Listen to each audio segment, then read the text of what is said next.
Hello guys, நம்ம இப்போ என்ன பார்க்க போகிறோம்னு பார்த்தீங்கன்னா 24th practical generating the report from database இதை தான் பார்க்க போகிறோம். ஓகேங்களா? டேட்டாபேஸ்லேருந்து நம்ம எப்படி ரிப்போர்ட் க்ரியேட் பண்ணுறது, ரிப்போர்ட் எப்படி எடுக்கிறது அப்படின்னு பார்க்க போகிறோம். அதுக்கு நம்ம ஃபஸ்ட்டு ரன் ஓப்பன் பண்ணிக்கலாம். ஸ்டார்ட் ப்ளஸ் ஆர் கொடுத்து அதில் எம்எஸ் ஆக்சஸ் அப்படின்ட்டு நம்ம டைப் பண்ணிவிட்டு ஓகே கொடுத்தோம்னா நம்மளுக்கு ஒரு எம்எஸ் ஆக்சஸ் புதுசாக ஒரு எம்எஸ் ஆக்சஸ் க்ரியேட் ஆகும். இப்போ நீங்கள் அதில் வந்து பார்த்தீங்கன்னா நீங்கள் ஏதாச்சும் ஒரு டேபிளை வந்து பார்த்தீங்கன்னா க்ரியேட் பண்ணணும். ஓகேங்களா? நாம் வந்து பார்த்தீங்கன்னா 21st ப்ராக்டிக்கலில் பார்த்தோம் இல்லையா, டேபிள் க்ரியேட் பண்ணுறது.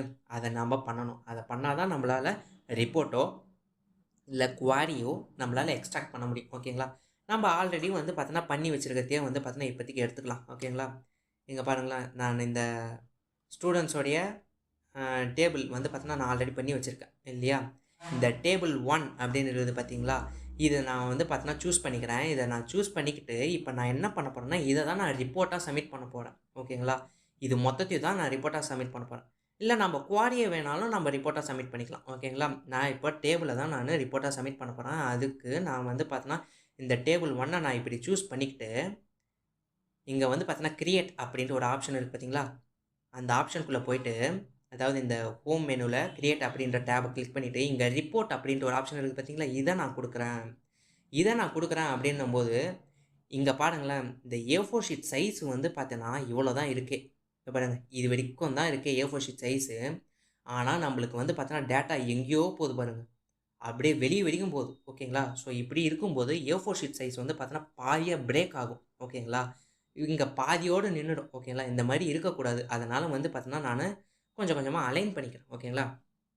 இந்த ஸ்டூடெண்ட்ஸ் டேட்டாவை வந்து பார்த்தீங்கன்னா அதை பாருங்கள், நான் இந்த மாதிரி சின்னதாகிக்கிறேன். அப்புறம் ஃபாதர்ஸ் நேமை வந்து பார்த்தீங்கன்னா நான் மறுபடியும் இந்த மாதிரி சின்னதாகிக்கிறேன். அண்ட் தென் மதர்ஸ் நேமை வந்து பார்த்தீங்கன்னா நான் மறுபடியும் சின்னதாகிக்கிறேன். And then date of birth இதையும் வந்து பார்த்தீங்கன்னா நான் சின்னதாகிக்கிறேன். வெயிட் பண்ணுங்கள். அண்ட் தென் ஃபோட்டோ இதையும் சின்னதாகிக்கலாம். நெக்ஸ்ட்டு வந்து பார்த்தோன்னா அட்ரஸ் இதையும் நம்ம வந்து பார்த்தோன்னா சின்னதாக மாற்றிக்கலாம், இன்னும் கூட சின்னதாகிக்கலாம். ஓகேங்களா? அண்ட் தென் மார்க் ஷீட்லாம் வந்து பார்த்தோன்னா நம்ம இன்சர்ட் பண்ணவே இல்லை. ஓகேங்களா? ஸோ அதனால தான் வந்து பார்த்தோன்னா இந்த மார்க் ஷீட்லாம் வந்து பார்த்தோன்னா அப்படியே பிளாங்காக இருக்குது. இல்லைனா வந்து பார்த்தோன்னா அது இல்லாமல் ஃபில் ஆகிருக்கும். ஓகேங்களா? நெக்ஸ்ட்டு ஃபோன் நம்பர் இதையும் நான் சின்னதாகிக்கிறேன். அண்ட் தென் ஃபீஸ் இதையும் நான் சின்னதாகிக்கிறேன்.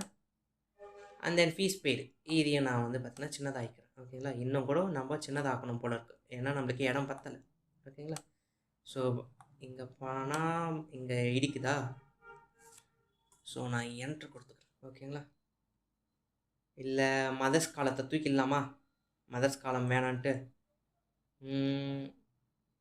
ஸோ இங்கே டெலிட் ஆப்ஷன் இருக்குது பார்த்தீங்களா, நான் டெலிட் பண்ணால் ஓகே மதர்ஸ் காலம் போயிடுச்சு. இப்போ பாருங்களேன், இந்த A4 ஷீட் சைஸ் இங்கேருந்து இது வரைக்கும் தான். ஓகேங்களா? இது வரைக்கும் நம்மளுக்கு வந்து பார்த்தீங்கன்னா பர்ஃபெக்டாக ஃபிட் ஆகிடுச்சு. ஓகேங்களா? ஸோ வந்து பார்த்தோன்னா இது எனக்கு வேண்டாம் அப்படின்னும் போது நான் டெலிட் கொடுத்துக்கிறேன். ஓகேங்களா? இப்போது நம்மளுக்கு இந்த A4 ஷீட் சைஸில் இது பர்ஃபெக்டாக ஃபிட் ஆகிடுச்சு. ரிப்போர்ட்டோடைய மெயின் இம்பார்ட்டண்ட் ஒரு பாயிண்ட் என்னென்னா, நம்ம ரிப்போர்ட் க்ரியேட் பண்ணும்போது நம்ம எப்போ க்ரியேட் பண்ணுறோமோ நம்மளுடைய டேட்டு டைம் டே எல்லாம் வந்துடும். ஓகேங்களா? அதுதான் ரிப்போர்ட்டோடைய ஸ்பெஷாலிட்டி. ஓகேங்களா? இப்போ நாம் வந்து பார்த்தோன்னா இந்த ரிப்போர்ட்டை வந்து பார்த்தோன்னா நம்ம லே அவுட் கூட மாற்றிக்கலாம். ஓகேங்களா? ஸோ தட் இந்த ரிப்போர்ட்டுக்கு வந்து பார்த்தோன்னா ஃபார்மேட் இருக்குது பாருங்கள், நம்மளுக்கு எந்த ஃபார்மேட் வேணுமோ அந்த ஃபார்மேட்டில் நம்ம ரிப்போர்ட்டை வச்சுக்கலாம். ஓகேங்களா? ஸோ எனக்கு இப்போ இந்த ஃபார்மேட் ஓகே அப்படின்னும் போது நான் என்ன பண்ணுறேன், இந்த ஆஃபீஸில் போய்ட்டு நான் இங்கே ப்ரிண்ட்டு கொடுக்குறேன். ப்ரிண்ட்டு கொடுக்கும்போது நான் ஓகே கொடுத்துட்டேன். ஓகே கொடுத்துட்ட பிறகு இதை வந்து பார்த்தீங்கன்னா நம்ம ஏதாச்சும் ஒரு பேர் கொடுத்து சேவ் பண்ணோம் இல்லையா, என்ன பேர் கொடுத்து சேவ் பண்ணலாம், ஆல்ரெடி ஸ்டூடெண்ட்ஸ் டேட்டா போயிடுச்சு. இப்போ நான் எஸ்டி டேட்டா அப்படின்ட்டு நான் வந்து பார்த்தீங்கன்னா சேவ் பண்ணுறேன். ஓகேங்களா? இப்போ சேவ் அப்படின்னு கொடுக்கும்போது பாருங்கள் நம்மளுக்கு சேவ் ஆயிடுச்சு. இப்போ நான் உங்களுக்கு அவுட்புட் வந்து பார்த்தீங்கன்னா எடுத்து காமிக்கிறேன் இருங்க. ஸோ அவுட்புட் வந்து பார்த்தீங்கன்னா நம்ம திஸ் பிசிக்குள்ளே போயிட்டு நம்ம டாக்குமெண்ட்ஸ்குள்ளே போயிட்டு எஸ்டி டேட்டான்னு தானே நம்ம சேவ் பண்ணுவோம். ஓகேங்களா? SD data. ஓகேங்களா? எஸ்டி டேட்டா வந்து பார்த்தீங்கன்னா பாருங்கள் நம்மளுக்கு இந்த இது வந்துருச்சு. ஓகேங்களா? இங்கே வந்து பார்த்தீங்கன்னா நம்மளுக்கு அந்த ரிப்போர்ட் டைமோடு வந்துருச்சு பார்த்தீங்களா. இதுதான் வந்து பார்த்தீங்கன்னா ரிப்போர்ட். இப்படி தான் வந்து பார்த்தீங்கன்னா நம்ம டேபிள்லேருந்து ரிப்போர்ட்டை அப்ஸ்ட்ராக்ட் பண்ணுறோம். ஓகேங்களா?